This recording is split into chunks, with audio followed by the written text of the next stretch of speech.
The judge awards full custody to Spoiler, and Cody and Kristina's plan is off and running.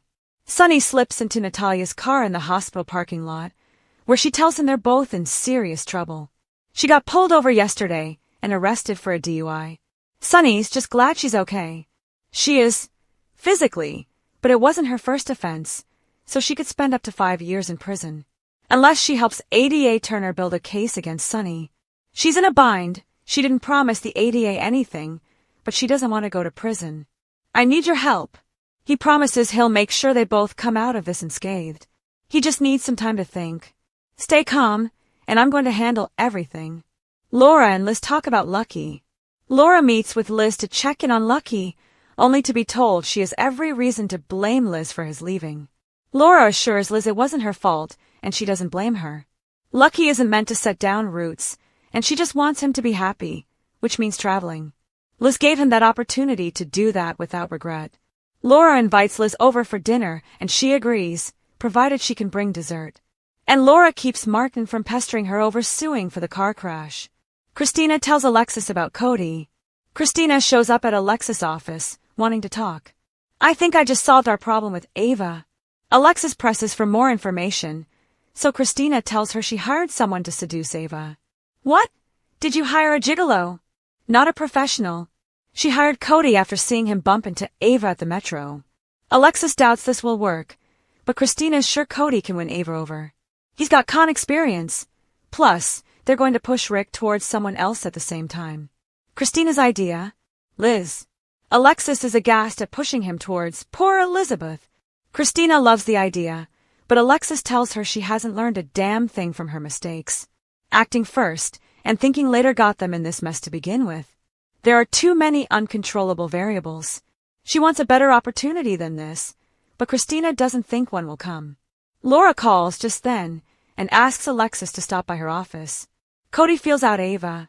Ava spots Cody in her gallery, and asks if she can help. No, he says, he can help her. Ava's confused at what he's doing there, and he tells her that she left her sunglasses at the pool. He hands them over then takes in the art at the gallery, telling Ava they're extraordinary. Ava wants to know how he knew where to bring her glasses. She didn't give him her name. Whoa, Cody backs off, insisting he's not stalking her. It's just everyone knows who Ava Jerome is.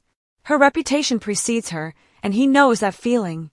He turns the topic to getting her to talk to him about her pieces. He's interested in the place, but knows nothing about art. She starts walking Cody through some paintings, reassuring him when he doesn't quite get the pieces. Art doesn't connect with everyone, but she won't give up that easily. She asks him to think of something beautiful and replies with a horse running through a field at sunrise. Ava is excited and tells him he should come to a showing of a wildlife photographer. It sounds a bit stuffy, but Ava tells him to at least think about it. Cody heads out, leaving a thoughtful-looking Ava behind. The judge awards full custody. Diane, Michael, Carly and Jason meet up in the courthouse after being summoned. Diane's not sure it's good news. They head in, with Jason promising Michael that if things don't go his way, he and the kids will be in the air in a heartbeat. Drew, meanwhile, thinks this quick turnaround is a good sign for Willow, but Rick isn't so sure. Willow hopes it's not shared custody. That would be too uncomfortable. They all take a seat, and the judge announces that Michael and Willow's marriage is dissolved. She then starts going through the assets that are being split, and ends with custody of Wiley and Amelia. Everyone takes a deep breath and looks around.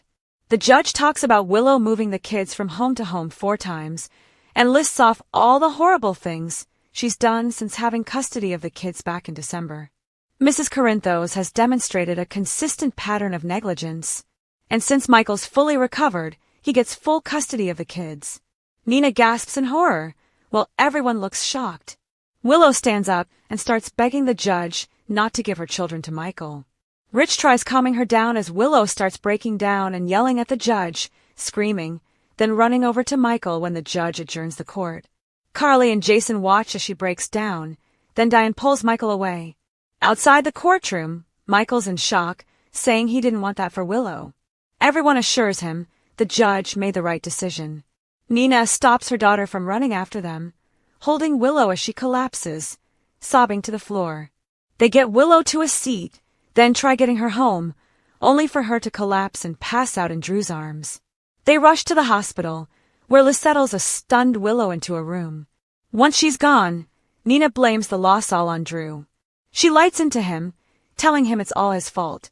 Liz comes back to tell them that she thinks Willow's just in shock and tells Drew to leave her alone to rest. They also called in a psych consult. Willow's worryingly unresponsive. Michael and family get home, where Laura checks in on how he's doing. He can't stop thinking about how great a mother Willow was. He can't reconcile the woman he married with the one he divorced. Cody agrees to seduce Ava. Cody meets up with Kristina and tells her the trial run went great. She owes him $1,000. I think I can definitely pull this off. But how far does Kristina want him to go with it? However far he needs to go to get Ava to leave Rick. Cody then tells Kristina he did Ava research and had no idea how lethal she was. Ava's hot, but you're asking me to seduce a murderer. He'll need a ton of hazard pay to do this. Fine. Kristina's ready to get him started. Laura asks for Alexa's help. Alexis meets with Laura in her office to talk about Martin and Liz. He's trying to get her to file a car accident lawsuit. Liz wants to put it behind her, but Martin's desperate for work. And Laura thinks she could use the money. So she wanted to get Alexis' unbiased opinion. Alexis says these types of lawsuits can be a lot of trouble, but she'll talk to Liz and get details from Martin and see if there's merit. I end the show's final moments. Natalia thanks Sunny for agreeing to help. They have to work together to help and trust each other again, like they used to. Sunny says coming to him is a first step, which is a huge relief for Natalia. She's felt lost and trapped. Ava calls Rick and leaves a message, saying she hopes things went his way in court. Then she hangs up and thoughtfully picks up her sunglasses. Rick asks Liz how Willow's doing, but she can't tell him anything about her. Liz says her heart hurts for Willow in losing her children. Rick admits this one hit him differently. He feels horrible. Liz grabs his hand in support. Drew wants to barge into Willow's room, but Nina snaps at him to go home. He's the last person she needs. He did this to her. If he loves her, he'll walk away. Now. And never look back.